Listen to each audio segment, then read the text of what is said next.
Good afternoon, Britain. I can see you're coming into the room now.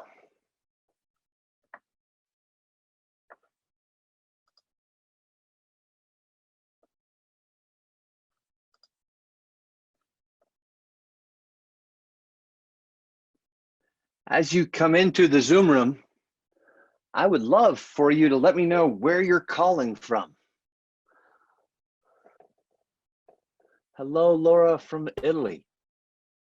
Good afternoon. Basel, more Italy, buongiorno.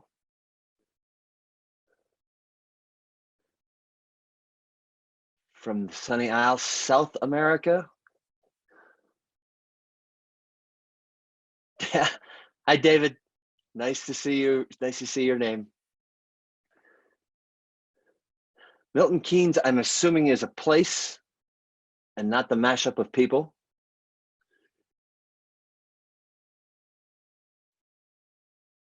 Jishan, nice to see your name as well, probably presumably from India. Shanghai, Beirut,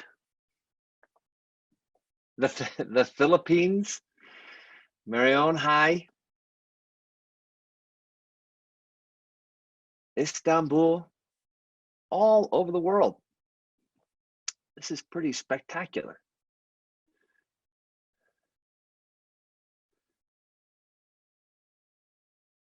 We're going to start in a few minutes, and a reminder that we're going to record this, and we will post the recording up on to the Ashridge page.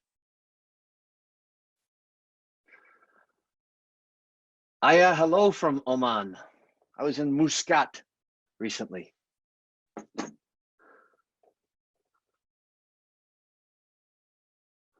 Bogota.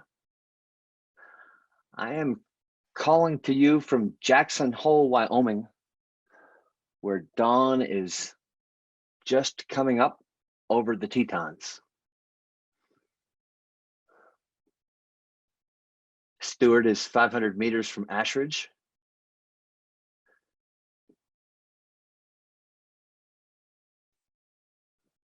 All right, let's get going this morning.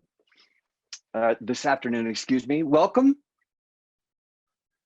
Welcome. My name is Ted Ladd, and I'm a professor of entrepreneurship and the Dean of Research at Hult. And my intention today is to talk about reinvention. That's the goal of this session. But let me first talk a little bit about give you some context. Hult is part of Education First, which is the world's largest private education company with services for corporations of all sizes in order to help them manage across boundaries and cultures. It also has services for students in order for them to experience the world. One of the pieces of Education First is a private nonprofit called the Hult International Business School, which is my institutional home. We are triple accredited with AMBA, AACSB, and EQUIS, which probably means not that much to you. Hopefully what that tells you is that we're legit, we're real, we're pretty good.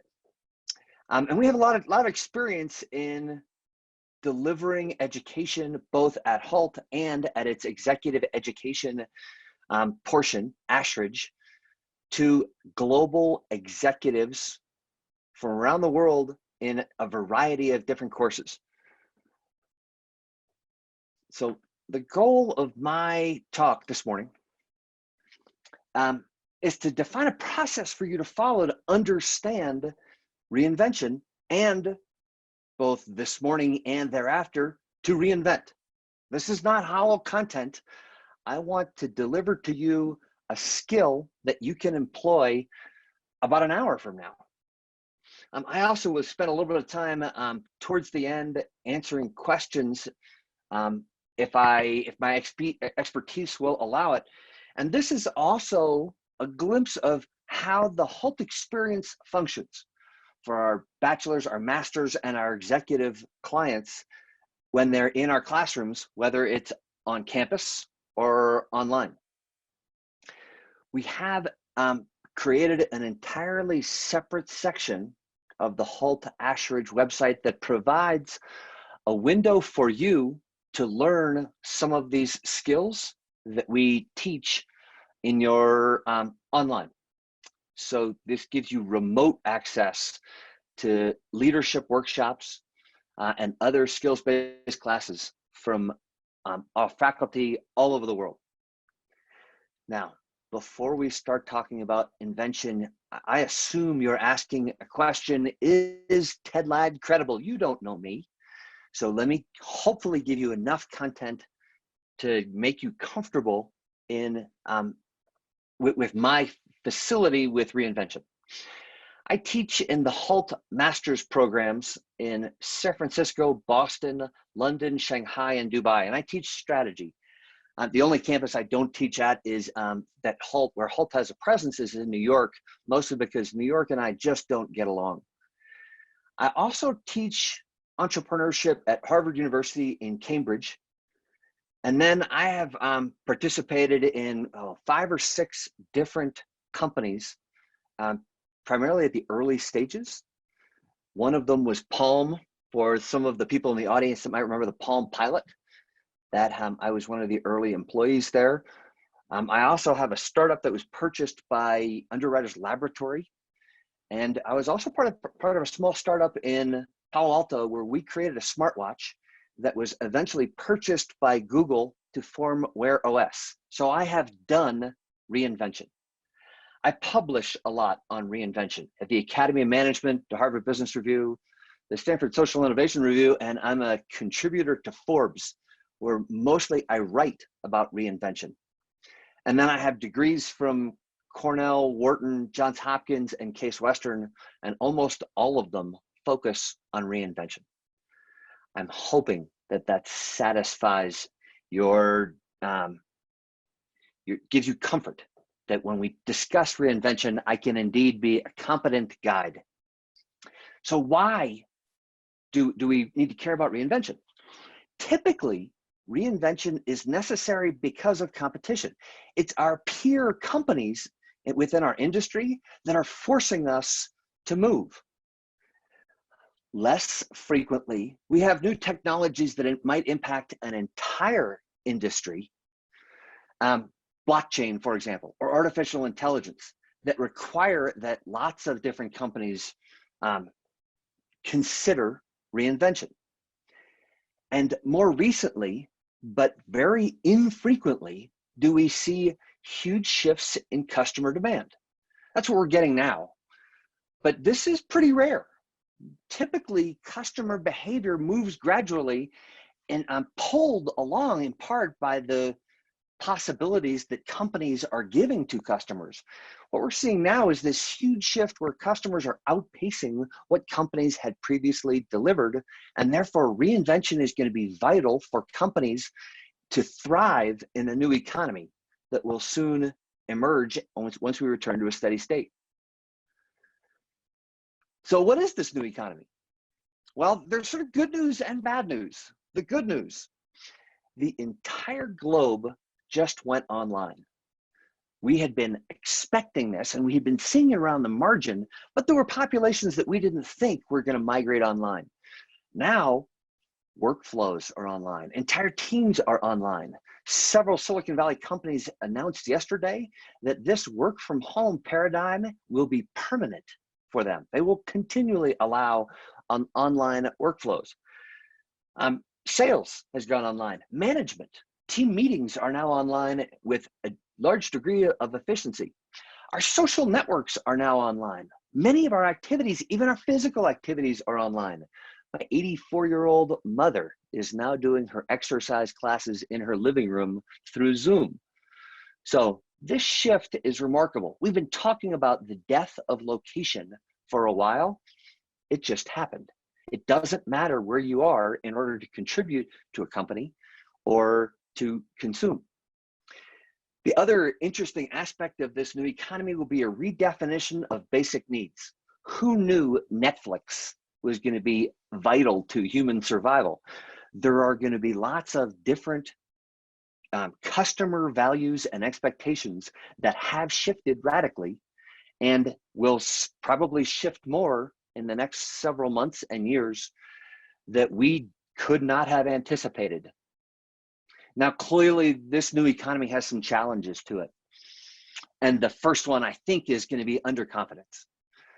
This is driven in part by fact, incomes are down, company incomes, personal incomes are down, but also we're all so uncertain about how the future will unfold that we don't know how our customers will behave.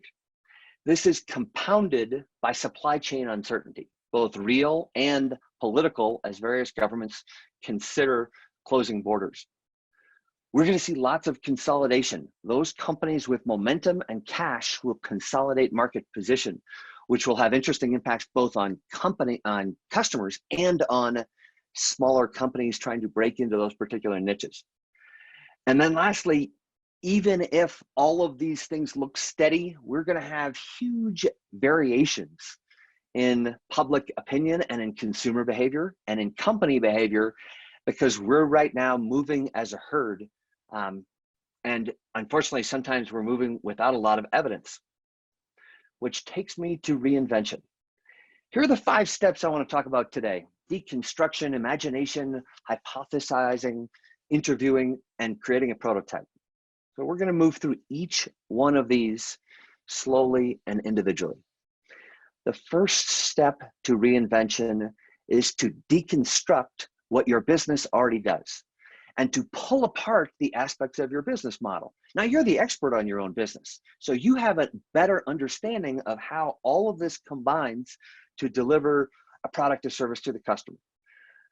But the business model is intentionally separating out these people. It's like taking a car apart with the engine on one side, the frame on another, the body on another.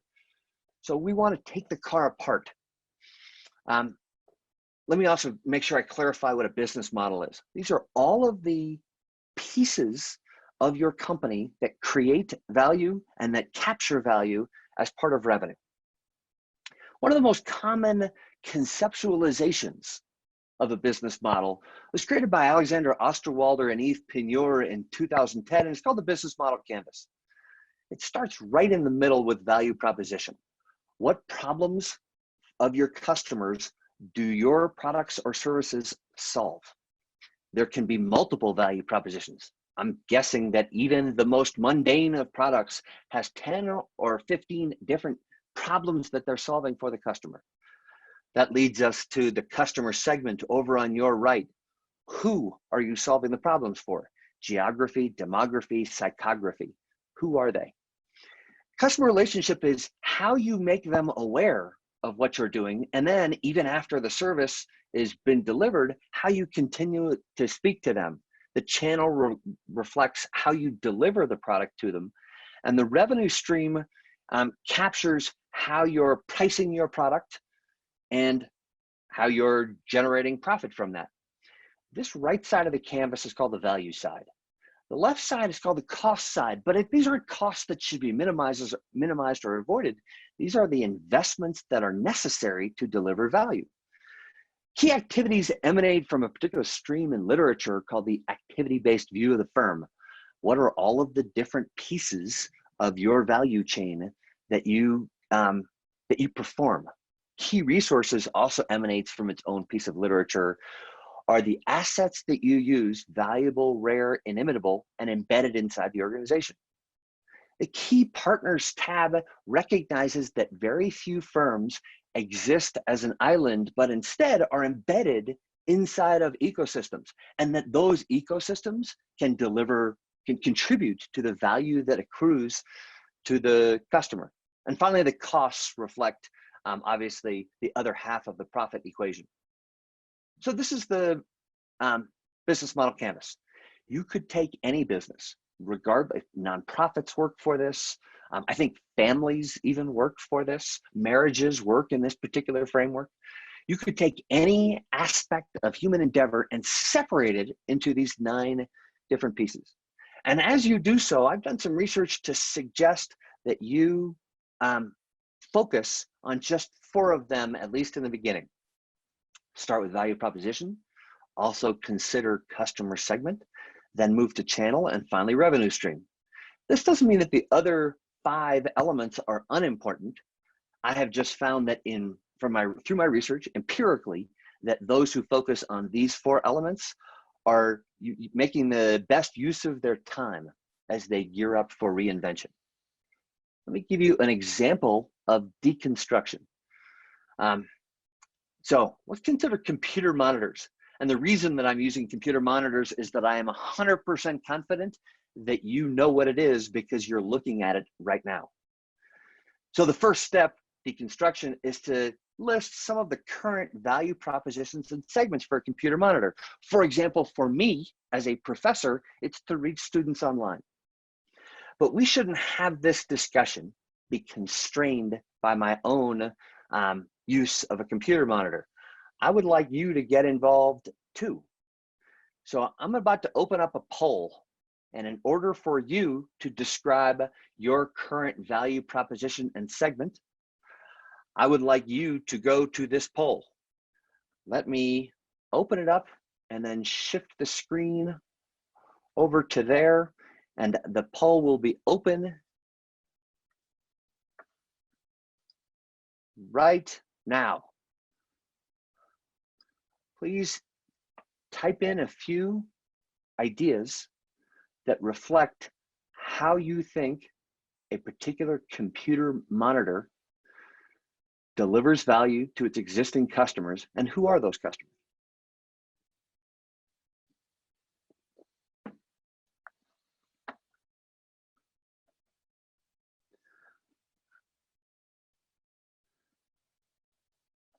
I'm not seeing responses either because there we go. Okay, here we come. So we have joining the digital world. You're giving me value propositions. Don't forget to tell me who who is receiving these values. Who are the customer segments? Employees working from home. There we go. A big screen with high resolution and fast refresh for gamers. Absolutely. Now we're starting to recognize that what you thought was an individual screen that had a distinct value proposition actually has a remarkably different number of value propositions for a very dispersed view of customer segments. Okay, let's go back. I think you got that one. Let's go back to just taking the next step for this.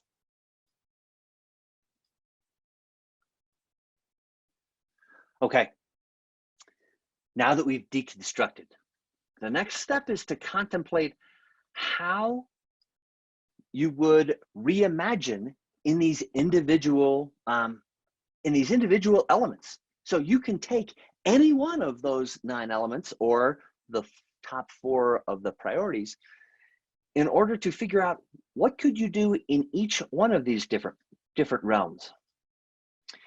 So for the first pass, consider all ideas. These are, by the way, spectacular team exercises that I highly recommend, and you can do them over Zoom. They work just fine over Zoom.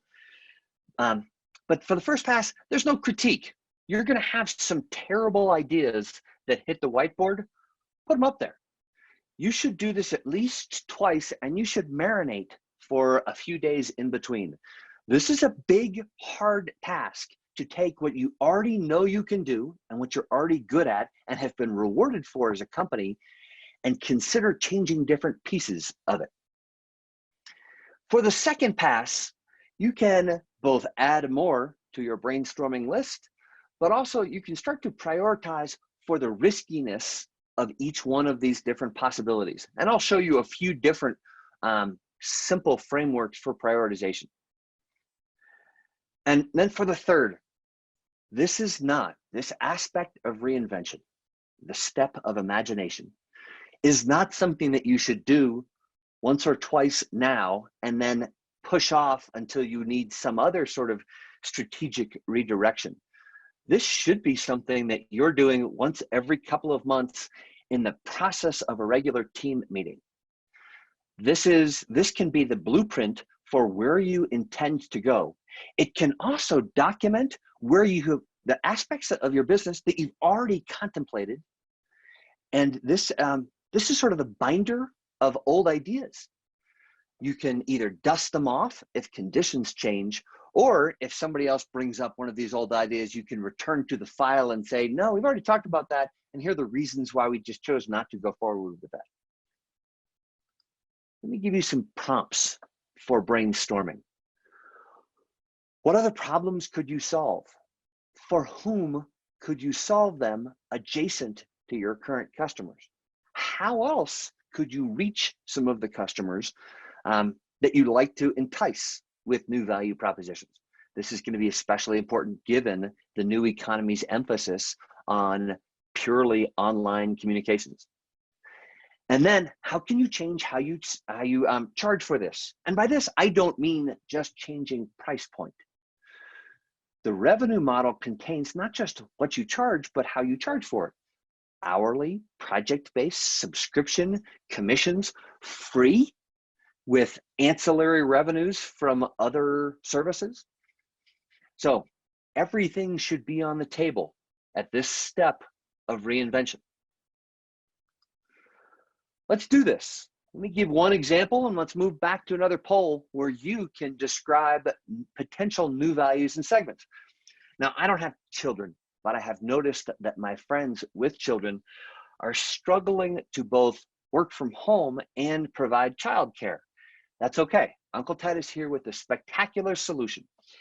Take a really rugged video player that they can touch, that they can drop, that they can kick, that they can go to sleep on, they can drool on it, whatever babies do. I'm not a parent, I don't know what they do.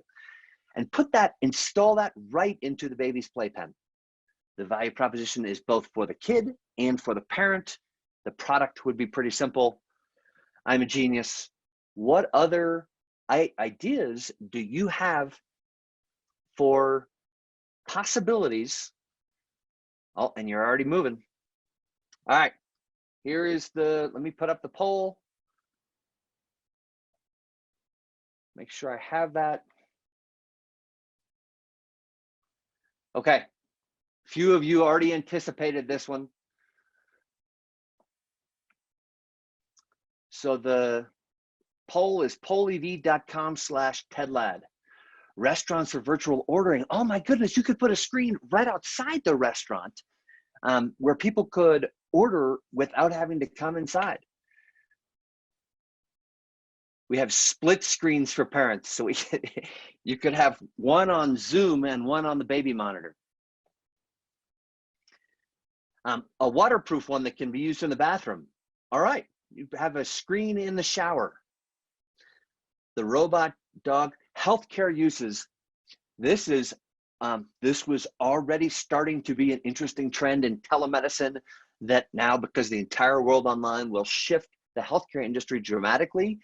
And this is a new customer segment and a new value proposition for companies to consider in their step of imagination. This may not be a good idea to create a healthcare-centric computer screen, but there's something in there. I also saw no idea. In this, the beauty of this step of imagination is that you can marinate. For the person who said no idea, this is gonna fester. I give you a couple of days, and then you'll have some great ideas to come back to this. All right, let me go back to the, let me go back and let's talk about some of the next steps. Oh, filters. We're gonna talk about prioritization filters. So I have a couple of different filters for you. And they're pretty rudimentary. And for those of you, I know that there are some students of mine on the call today, and they will recognize some alternatives.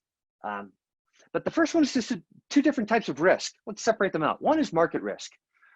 What are the chances that customers would possibly like it? Clearly, we could push computer screens way too far. So what are the chances that the market will like it? And then technical risk, can we build it?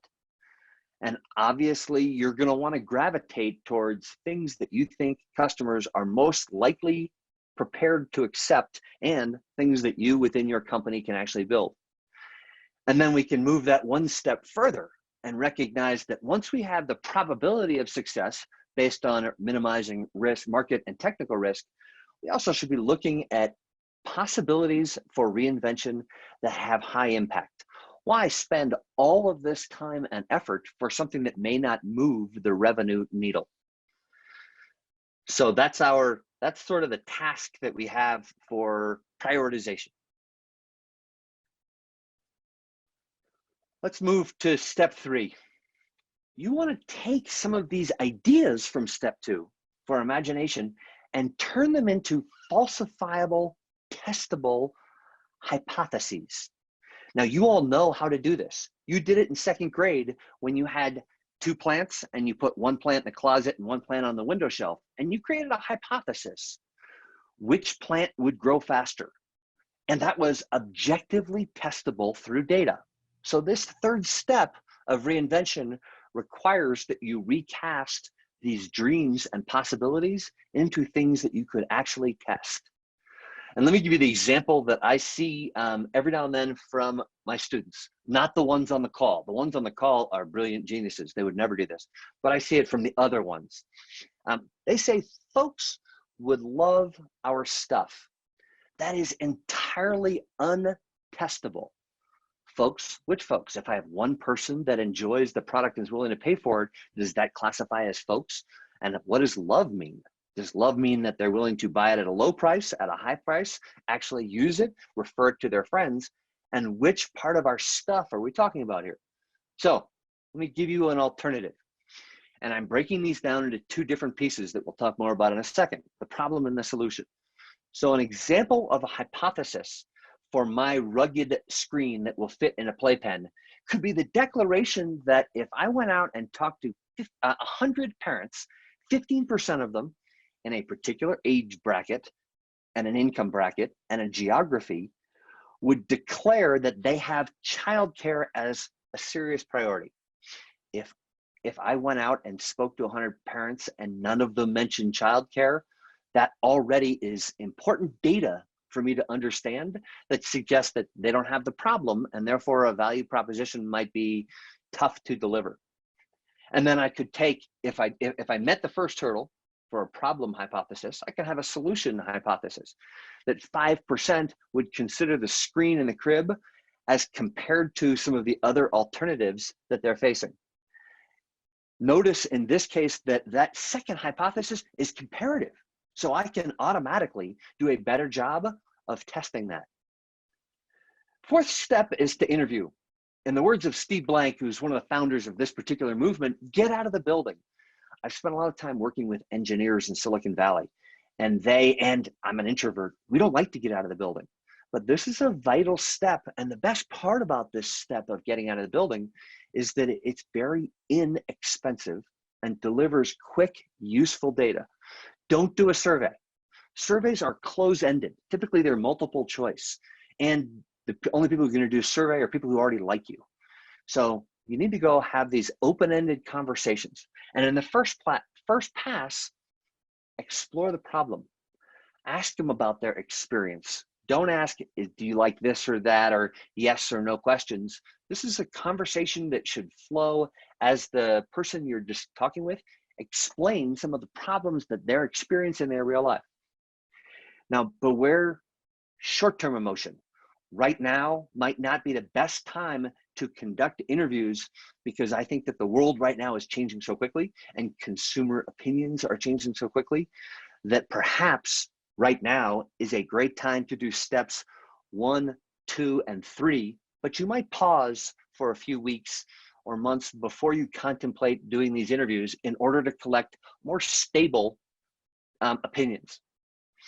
For the second pass, after you've already discussed with these people what their problems are and how they experience them, then you can start to have these conversations about whether this solution would work for them.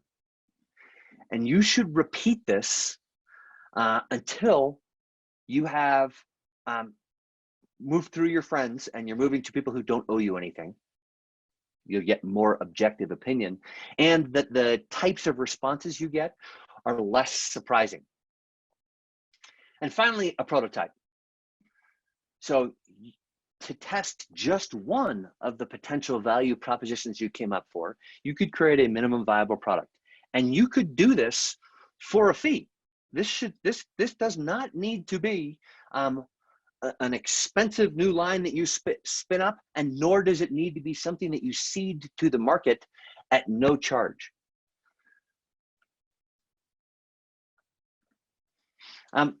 As you're contemplating your minimum viable product, you can evolve the hypotheses. You had a hypothesis about what people experience and how they would react to your idea of a solution. You should push these hypotheses to also include some metrics around how they will react. Will they buy or will they not buy for these prototypes? And then launch to the people that you've already spoken to. They declared a problem. They declared a preference for the solution that you came up with. Those should be the first people that you return to with a minimum viable product, because if they won't purchase, even though you literally created something directly for them, that's a separate problem that you need to tackle. If it turns out that your minimum viable product doesn't meet the hypotheses that you expected, it's not hitting the launch metrics that you set, you don't have to be done. This means that you go back to the beginning, at least to step 2, where you go back to all of the different possibilities that you imagined for yourself and retest them, conduct more interviews, and then re-prototype. This should be a pretty fast loop of imagination, interviewing, and testing, no more than a few weeks. I also, though, want to caution you against the typical bias that we have as entrepreneurs and managers towards action. There are some products that you can envision that will not work. There are some products that were successful recently that will not work in the new economy. So part of the options that you should be considering are disengagement. How do you draw down a particular product if in your conversations about reinvention you continually find that customers are not in this new economy interested? Let's go back to this example. How would you test your value proposition and the segment for the new market that you came up with yourself? The poll is open. Let me switch over to it.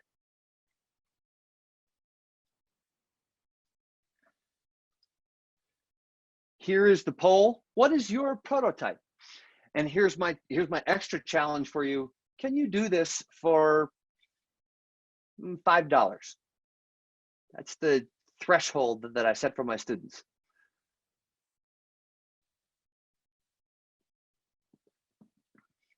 Cardboard model, absolutely. The kid in the crib doesn't know what they're looking at. So one of the ways that you can, and if what you're wanting is something rugged, you can do a cardboard model and put that into the crib in order to determine whether this would be even remotely interesting. Yep, we got sheet of cloth, plastic models. I think we understand how that could work. Careful of a free test. The problem with free is that it has consumers perform behaviors that they wouldn't normally do when you charge money. And right now you're trying to determine how you have a profitable revenue generating reinvention. I think we're starting to get take orders through a window to see if you can, and then slowly remove the human interface. I'm assuming that goes back to the video screen outside of the restaurant for orders. Absolutely. If what you're trying to test is whether customers would order standing on the curb, you don't even need the computer screen at first. You could have a person through a window taking the order and then see if that will translate. So already I can see that you are already contemplating MVPs in ways that would give you quick, efficient, inexpensive data to determine whether the reinventions that you had envisioned will indeed be fruitful when you bring them to market. All right, we're doing the sprint to the finish now. This process of reinvention has some empirical support to it. And I wanted to mention that now because in addition, hopefully, to having enough credibility in the beginning for you to listen to me. Now I want to give you enough data to demonstrate that I have also looked into the empirical support, the rigorous research-based support of whether this particular process works. So here's some conclusions. I did some work with lots of companies that were in a business pitch competition. So hundreds of teams from around the world all competing for a prize to launch a business. Those who collected evidence, as opposed to those who relied on epiphany and intuition, did more than 2.5 times better if they collected evidence than those who just said, I have a good idea, let's pursue it. But we can get even more granular than that. For every hypothesis that a team listed and then confirmed, the chance that they actually won in that particular round went up by 3.3%. Every single hypothesis increased their momentum. Even more interestingly for me, every hypothesis that they created, they then went out, they tested it through interviews and prototypes and determined that it was false, that that hypothesis was not valid, and therefore they had to reject it. For every rejected hypothesis, their chance of success went up by 4.5%. How is that? Because they're objectively listening to the data that they're collecting. And once you find a bad hypothesis, you can go back to the beginning and create alternative hypotheses that focus on other aspects of your imagination. You can conduct interviews on them, and therefore you are more likely to find a reinvention that will be successful with your customers.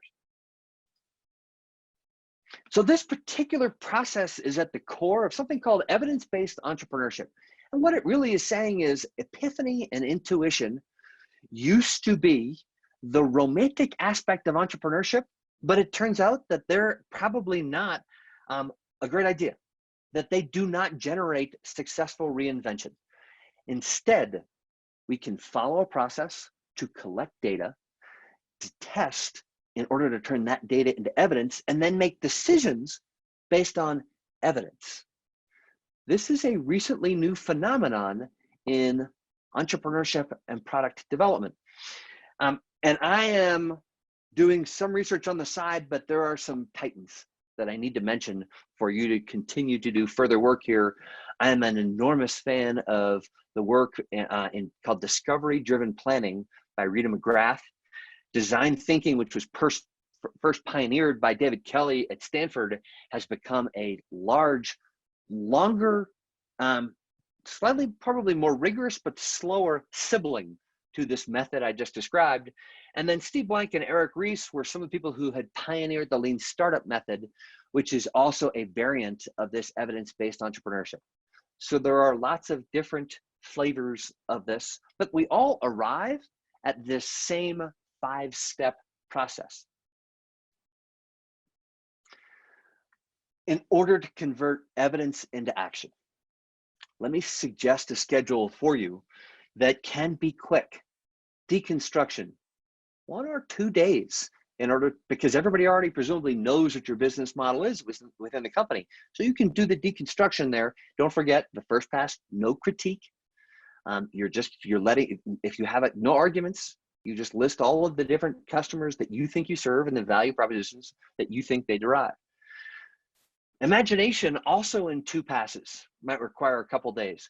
Turning those ideas from imagination into hypotheses can be very speedy. Interviews might take a little longer.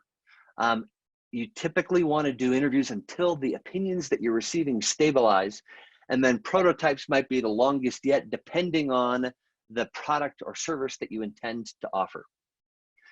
So those are the 4 steps and a rough timeline. And let me leave you, before I move to questions, with one last quote that is mostly from John Stuart Mill. All that is necessary for the triumph of evil is for good managers to do nothing. Reinvention is necessary in the face of competition. Reinvention has been necessary in the face of large technological shifts. Reinvention is necessary now because we have had such an unexpected shift in consumer demand and consumer behavior. let me go to some questions. What has been the biggest change in consumer behavior during COVID-19 that leaders should look to leverage? The first to me is this big leap online. The second has been this emphasis on product choice, especially right now for people with low incomes, for product pricing. So, and there are some business models that do particularly well in that area. Platforms have not just survived, but they've thrived, even though Uber announced dramatically declining revenues, huge costs, massive layoffs. Their stock valuation went up. They're contemplating new mergers and acquisitions. So the consumer behavior is this shift online and this shift to platforms. Traditionally, our company has been slow to change a rational strategy in times of change. In such extreme times as we are in now, how do we change the mentality that we need to be more flexible and open to test and learn? My suggestion, so my peers at Ashridge would emphasize behavioral changes. So this is an aspect of company culture. It can be an aspect of leadership. It can be an aspect of team relationships. And I think all of them are absolutely on the right track. But as an introvert who doesn't deal much with leaders, I deal with strategy, where you assume people are a part of this black box that spits out product. My answer is going to gravitate towards strategy. And in the strategy realm, the way that you get people to move is to get buy-in on the process first and then implement the process. Taking to your peers 2 plants and saying, let's put one in the closet and one in the windowsill and see which grows, is a demonstration of hypotheses. You can then take that to your peers and say, wow, now how we could pretty quickly convert this particular process of creating hypotheses into new product development. All right. How can I leverage the cash flow after lockdown in a sustainable manner for surviving in the market? So cash right now is obviously king, and the key to reinvention, especially with interviewing and prototyping, is that these do not require lots of cash.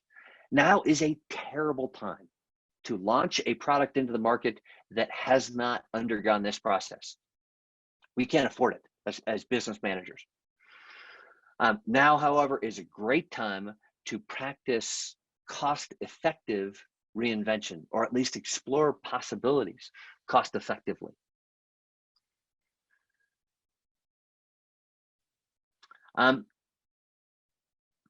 Discovery-driven planning is, sorry, I lost that question. Discovery-driven planning by Rena McGrath doesn't use the canvas, and it's similar to design thinking, but she has also pushed it farther and looked at how to make decisions that have optionality. So how can you choose something that preserves your possibility for making choices again in the future? Her latest book, I think, is called Seeing Around Corners. I know that I'm a McGrath fanboy, so I'll stop there for now. How can I ensure all of these exercises don't stay in a meeting room or reports so that no actions come from these questions? First of all, involving everybody publicly, first of all, the alternative to that. The alternative is for just a few people to gather in a skunkworks sort of cloudy back room, smoke-filled back room, come up with a new idea, and then spring it on your peers. That will not work, because there you're pushing against cultural inertia. Suggesting that everybody participate in the process and posting your business model canvas in the middle of your main conference room with all of the white sticky notes for the assumptions you're making, and then the progress that you have on your interviews and which hypotheses succeeded and which hypotheses fail, You can make all of this very public so that the entire company, even if they don't buy in, is at least confronted by the process that you're following right now. I also love the fact that this particular method does not generate a report. There is no business plan that comes out of it. What comes out of it instead is a single page graphic that most people can understand intuitively and quickly.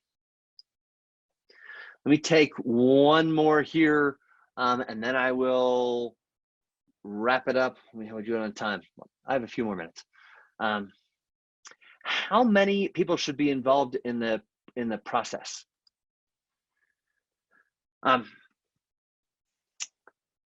First of all, this is not an activity that product managers should outsource. This is not a good activity for a summer intern to contemplate.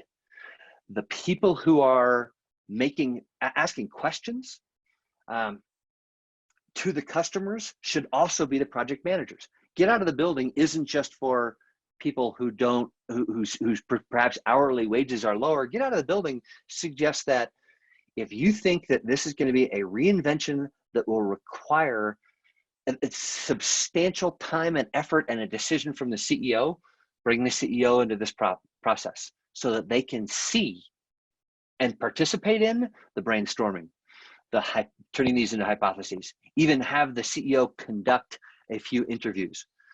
That would be great. I will also, just a second, I've had some requests for me to pull up the slide of prompts. So let me, let me do that in a second. I think I also saw something. Let me take a look real quickly here.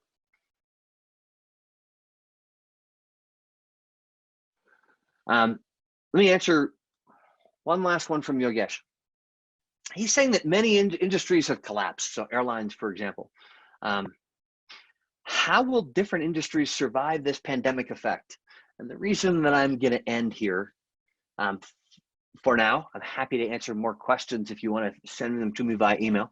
The reason I'm going to end here is to emphasize that what we've talked about in the last 45 minutes is the process that you can follow. You can go to experts to ask them how they think industries will unfold, and you can go to experts to determine where they think profitable reinvention may lie, but they are one opinion, and you need to go interview potential customers, not experts. So what I'm really saying, Yogesh, is I have opinions about how some industries may succeed and how others may face challenges for decades to come. You should not pay attention to my opinions because I am just one potential customer in a reinvention for those particular avenues. Follow the process that will have true opinions from actual customers emerge.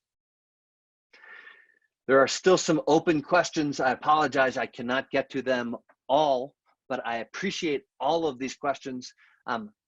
If you can't tell already, I love contemplating reinvention, both as an intellectual exercise and as a way for me working with you to create the products and services that our peers, our fellow citizens around the globe are going to desperately require over the next few years. We together are making this leap to reduce human suffering and to have a return to human happiness. For that, I am grateful for your time now and for all of the efforts that you will expend in reinventing different aspects of your business for the new economy. I hope you have a wonderful day.